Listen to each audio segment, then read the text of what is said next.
We're going to begin, though, of course, this morning with new developments in the mass shooting at a Lunar New Year celebration on Saturday night. It happened in Monterey Park, California. 10 people were killed. And police say the suspected gunman, a man in his 70s, is dead. They say they found him in a van yesterday following an hours-long manhunt, dead from what appeared to be a self-inflicted gunshot wound. And we're learning the shooting in Monterey Park could be linked to another incident in Alhambra that happened about 20 minutes later.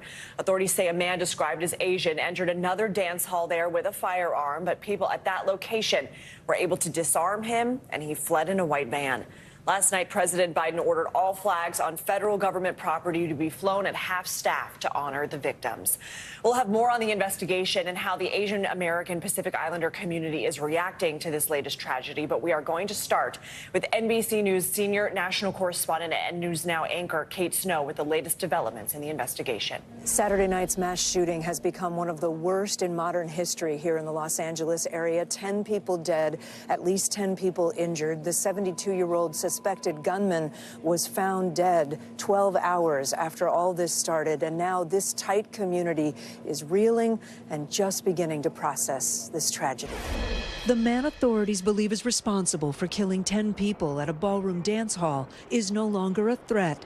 Investigators say 72-year-old Hu Can Tran opened fire inside that crowded ballroom in Monterey Park after 10 p.m. on Saturday. Additional units requested, multiple victims, gunshot wounds. 5 men and 5 women were killed and 10 others wounded. Witnesses inside described the confusing chaos, initially mistaking the gunfire for celebratory fireworks. Outside, emergency crews treated the wounded in a nearby parking lot and transported others to area hospitals. It happened in one of the largest Asian American communities in the country, about 7 miles east of downtown Los Angeles. Earlier Saturday, thousands were at a festival to celebrate the Lunar New Year, including Amber Clements. You were a few blocks away, and what did you hear? It was 6 continuous shots. Tran had been a familiar face at the Star Ballroom Dance Studio in Monterey Park, though it's unclear how often he visited recently, 3 people who knew him told CNN. While investigators have not yet determined a motive, they say this may not have been the gunman's only target. Just 20 minutes after fleeing the first scene, the armed shooter went to a different ballroom dance hall. The sheriff says 2 people inside wrestled the weapon away from him, and he ran.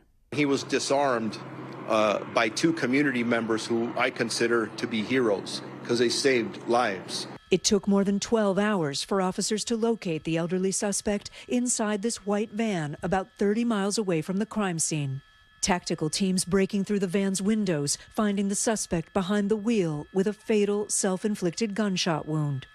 Overnight, authorities carrying out a search warrant of the suspect's home, the shooting leaving his neighbors shocked. Always kept to himself. You just don't know day to day who's who and what's what. Authorities trying to reassure the community there is no threat anymore. You are no longer in danger because this shooter is gone. But the aftershocks are still being felt. I tried to reach them. I didn't get any answer. This woman was searching for a friend who had visited the ballroom before, worried she may be one of the victims.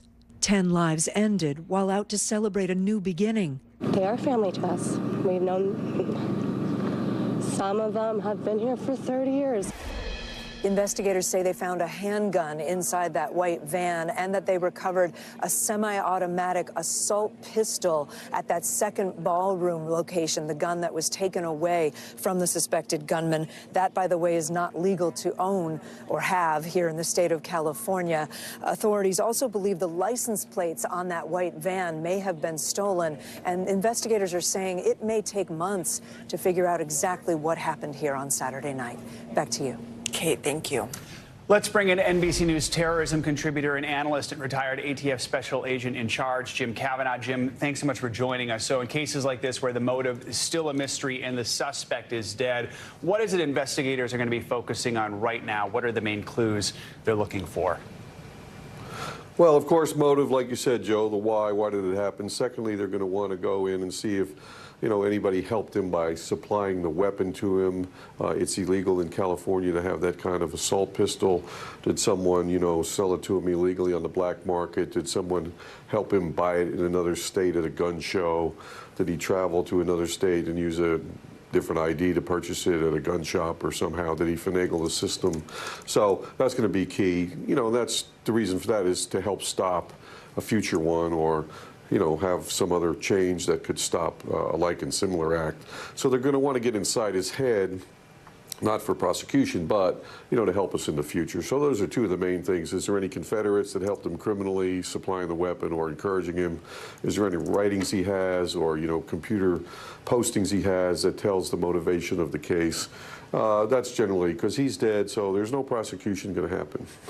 So, Jim, investigators describe the suspect as an Asian male. Does that take the question of a hate crime off the table, or is that still a possibility if the investigation uncovers more? Well, technically it does not, because the hate crime law does not describe who you are. It's all about who you attack.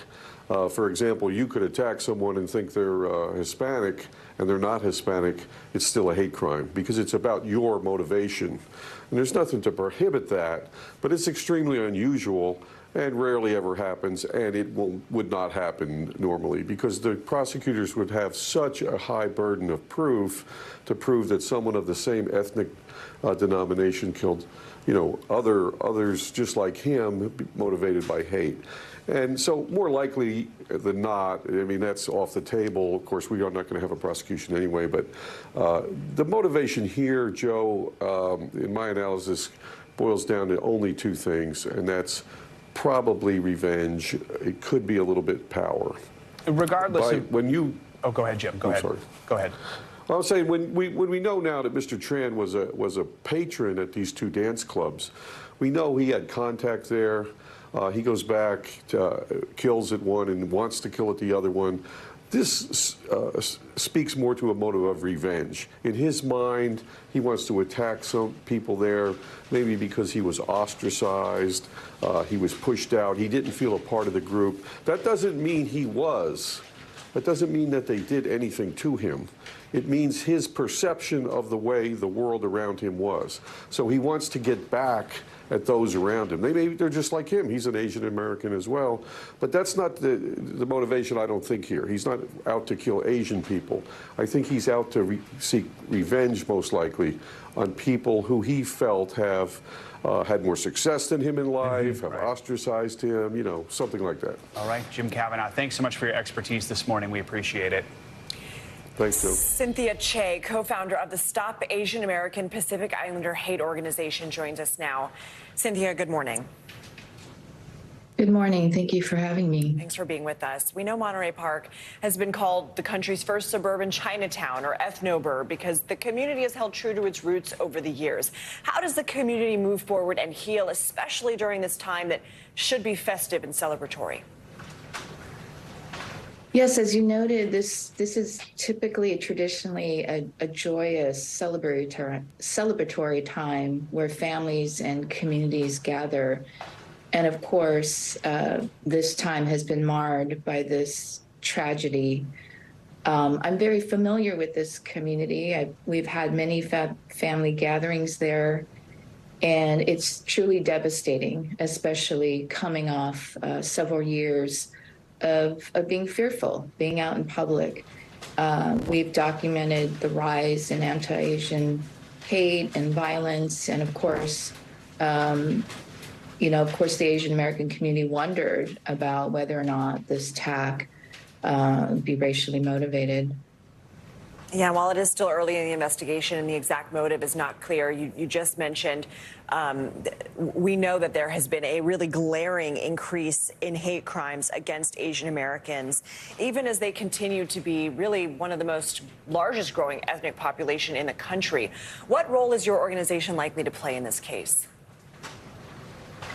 Well, since the devastating news, we have been working with our partners. One of our partners with Stop API Hate is based in and serving the LA County area. And so first and foremost, we are thinking about the victims, the survivors, and the local community, Monterey Park. And it's extremely important that we talk about victim services, how we ensure that we support efforts to heal, to really think. I mean, one of the things we do know is that in a tragedy of this nature, it has a long tail, and we are talking and coordinating efforts to deal with this trauma and supporting this healing efforts that are going to be so critical in the days, months, and even years ahead. Cynthia Che, I'm sorry we're speaking under these circumstances, but thanks for being with us. And NBC News will be continuing our coverage tonight. Nightly news anchor Lester Holt will be live from Monterey Park, California, with the latest on the mass shooting that followed those Lunar New Year celebrations. This morning, there's growing pressure on President Biden. More classified items were found at his Delaware home following a 13-hour search by the FBI on Friday. NBC News senior White House correspondent Kelly O'Donnell has the latest from Washington. Kelly, good morning. Good morning, Joe. The White House has been unable to provide a specific description of the total items removed in these searches. How many pages, what kinds of documents are involved, and what level of classification are we dealing with? But they do emphasize the president is fully cooperating and invited the Department of Justice to go room by room through his house.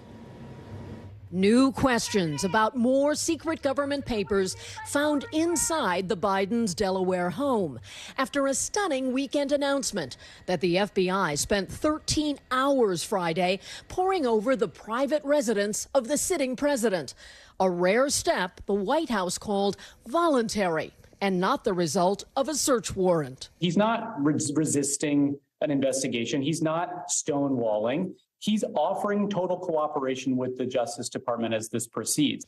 In a statement, the president's personal lawyer explained the Department of Justice removed 6 items consisting of documents with classification markings and surrounding materials, dating back to Mr. Biden's service in the Senate and as vice president. Friday's search marks the 5th time since November that sensitive materials were discovered at a location tied to the president. On Thursday, in California, before this search, the president spoke about the investigation. I think you're going to find there's nothing there. I have no regrets. I'm following what the lawyers have told me they want me to do. It's exactly what we're doing. There's no there. But some Democrats urge the president to acknowledge mistakes were made. You just might as well say, listen, it's irresponsible. It was something that we should have had a better check and balance on. While House Republicans with oversight powers turn up pressure. The special counsel is going to have to deal with the issue of what was the chain of custody, who had these, why did he take them to begin with? And as the president is dealing with both the political and the legal issues involved in the documents case, he's going to be looking to some new leadership inside the White House. In the coming weeks, the president is expected to name a new chief of staff, and that's the most powerful role on his team.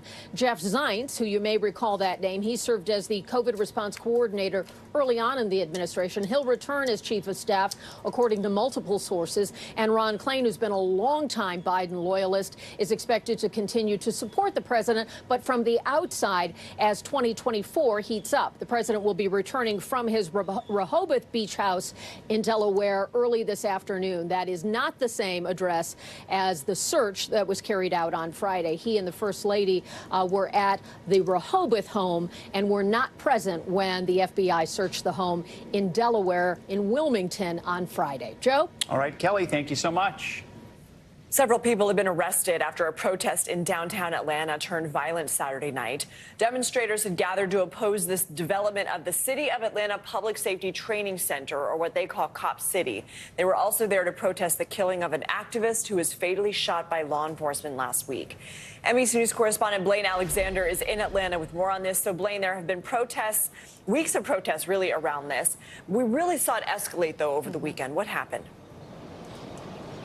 Yeah, this happened on Saturday when we kind of saw this come to a kind of a crescendo, really.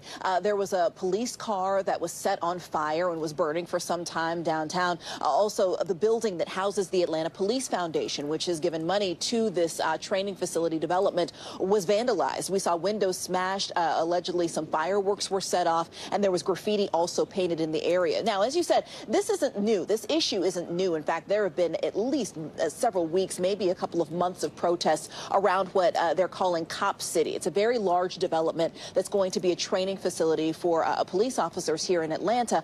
But all of this, of course, this escalation that we saw over the weekend, Lindsay, comes on the heels of a man who was protesting this very same thing being shot and killed earlier in the week. Where do we stand on that investigation? So as of right now, we do know that that person was shot and killed. But according to the GBI, the Georgia Bureau of Investigation that's been brought in to lead this investigation, they say that that man actually opened fire on officers first, injuring a Georgia State Patrol trooper. Now, the GBI also says that there is no body camera video of this incident at all. But they do say that they are continuing to look into this, but made the point that it was the man who was shot and killed who opened fire first, according to the GBI. And Blaine, we're also keeping an eye on a situation out of Memphis where police are also under pressure over the killing of a 29-year-old motorist. What's the latest there? Yeah, his name was Tyree Nichols, and this was after a traffic stop that happened a couple of weeks ago. Police put out a statement and said that Nichols was involved in what they're calling 2 confrontations with police officers. Now, those confrontations ended up with him in the hospital. His stepfather released a rather graphic photo that showed him appearing to be bloodied and with what appears to be a swollen eye. He died a short time thereafter. Now, 5 police officers who were involved in that traffic stop have been dismissed from the department. They've been fired. The department says that they violated a number of department policies. Now, the DOJ, the FBI have opened a civil rights investigation into all of this. Now, Lindsay, there have been a number of calls for the city to release whatever video exists of that stop, whether it's body cam, dash cam video. The city says that they will do just that after an investigation and after the family has had a chance to review that video. Lindsay. Okay. Blaine, thank you. Let's get a check on your morning news now. Weather. Angie Lassman's back with us. Angie, good morning. Good morning, guys. A little bit of a soggy start for places like New York and Washington this morning and up into Boston. Some snow, though, that we're dealing with for the interior areas of the Northeast. This is a system that's exiting. It's moving out into the Atlantic. We're not going to have to worry about it much longer after today. We'll see still the lingering rain and snow that we'll deal with, hence the reason why 14 million people still are under those winter weather alerts. In the bright pink, that winter storm warning. In the white, you see the winter weather advisory. So we'll add on a couple inches of snow for some folks, especially in the higher elevations of Vermont and New Hampshire and maybe even Maine. Through the day today, we could see isolated amounts up to 5 inches. So adding some of that snow for places like Boston as well, looking at about an inch through the rest of the day today. Then we turn our attention to our next storm system, and this one is going to basically impact most of the eastern half of the United States.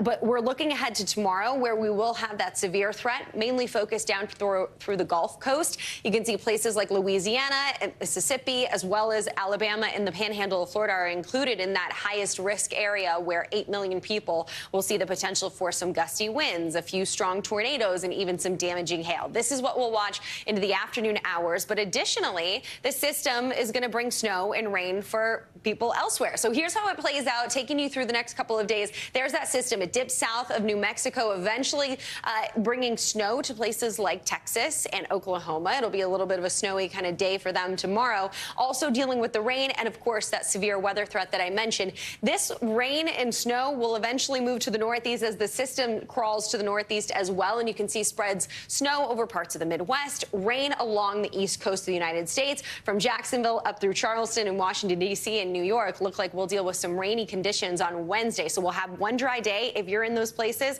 like New York, we'll have a dry day tomorrow. But then Wednesday, the rain works back in with this next system. How about the snow? No snow for folks in New York just yet, but instead we'll see, again, the interior areas of the Northeast getting in on some more of that snowfall. Here's the latest winter weather alerts for that system, including parts of the midsection of the country, extending from Michigan all the way into parts of Texas and New Mexico. That is where, again, we will see that snow falling tomorrow. Those accumulations will come in anywhere from 1 to 2 inches, maybe up to 4 inches for some isolated amounts there.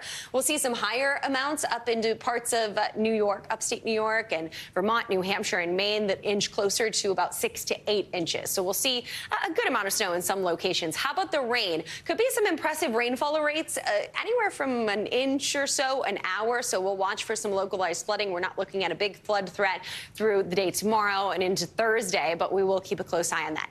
Temperature-wise, we're way below normal for the western, at least the southwest.